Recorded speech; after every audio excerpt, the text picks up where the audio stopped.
Assalamualaikum warahmatullahi wabarakatuh. Bertemu lagi dengan Ibu.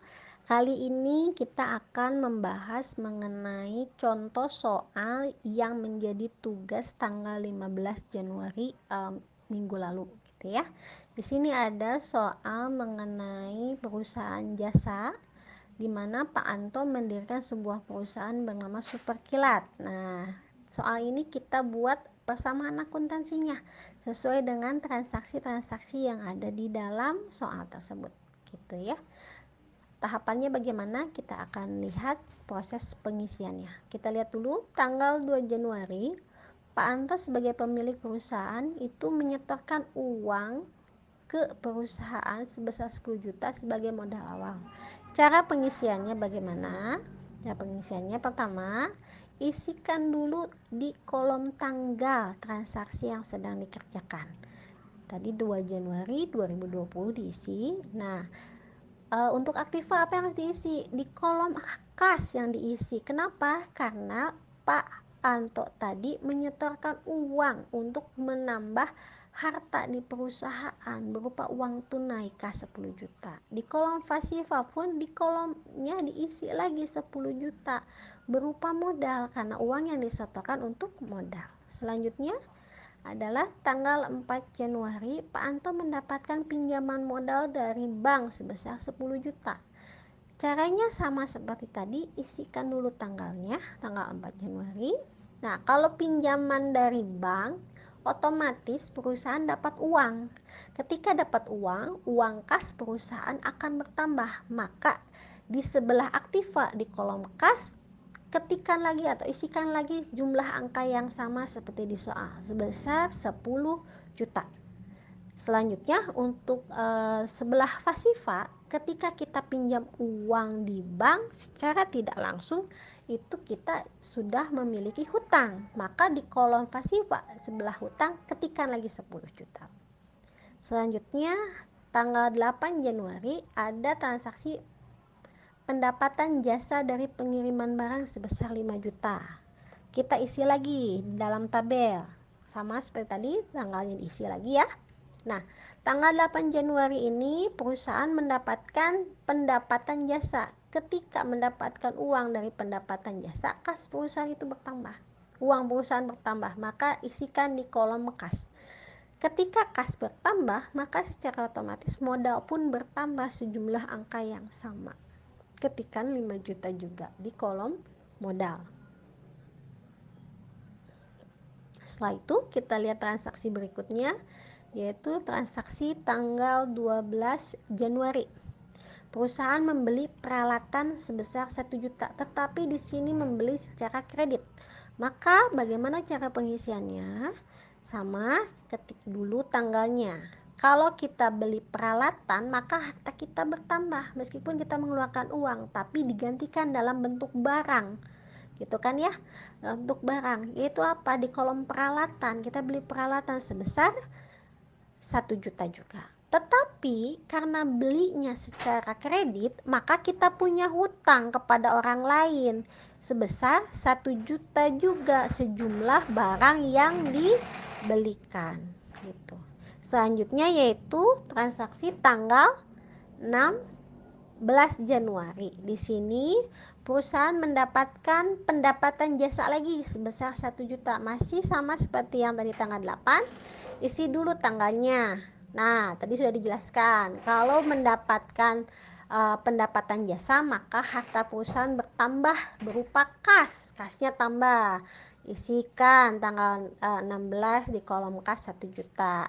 Kalau dapat pendapatan, modal pun bertambah sejumlah angka yang sama. Isi di kolom modal sebesar 1 juta. Selanjutnya yaitu transaksi tanggal 20 Januari. Pak Anto bayar gaji karyawan sebesar 1 juta. Caranya masih sama, isi tanggalnya sesuai dengan yang dikerjakan tadi, tanggal 20 Januari. Perusahaan kalau bayar karyawan secara otomatis menggunakan uang yang ada di kantor. Kalau menggunakan uang yang ada di kantor, maka uang yang ada di kantor akan berkurang. Kalau berkurang di dalam akuntansi, untuk membedakannya dengan tanda kurung. kita isi di kas 1 juta dengan tanda kurung. Modal pun berkurang 1 juta. Kenapa? Karena uang yang ada di perusahaan itu juga berkurang sebesar 1 juta. Jangan lupa pakai tanda kurung. Selanjutnya di tanggal 21 Januari Pak Anto bayar utang atas pembelian peralatan tanggal 2 Januari sebesar 1 juta. Nah, tanggal 21 Januari ini kita tulis lagi tanggalnya. Tanggal 21 Januari ini bayar utang atas transaksi yang tanggal 12. Maka ketika kita bayar utang, uang kita berkurang. Maka kas kita secara otomatis berkurang. Kasih tanda kurung lagi di tabel kas. Sejumlah angka yang dikeluarkan 1 juta. Nah, karena kita bayar utang, maka utang kita juga berkurang. Isi di kolom hutang, tanda kurung 1 juta. Karena kita membayar utang 1 juta, otomatis utang kita berkurang 1 juta.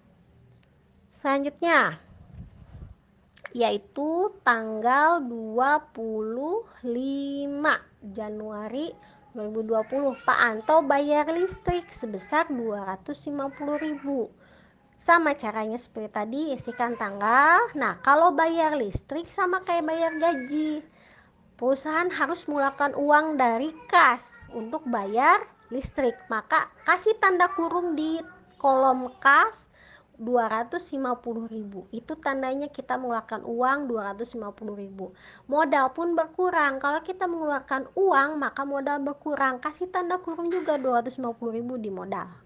Selanjutnya yaitu tanggal 27 Januari. Perusahaan mendapatkan lagi pendapatan jasa 1,5 juta atau 1,500.000. Isi lagi sama seperti transaksi yang sudah.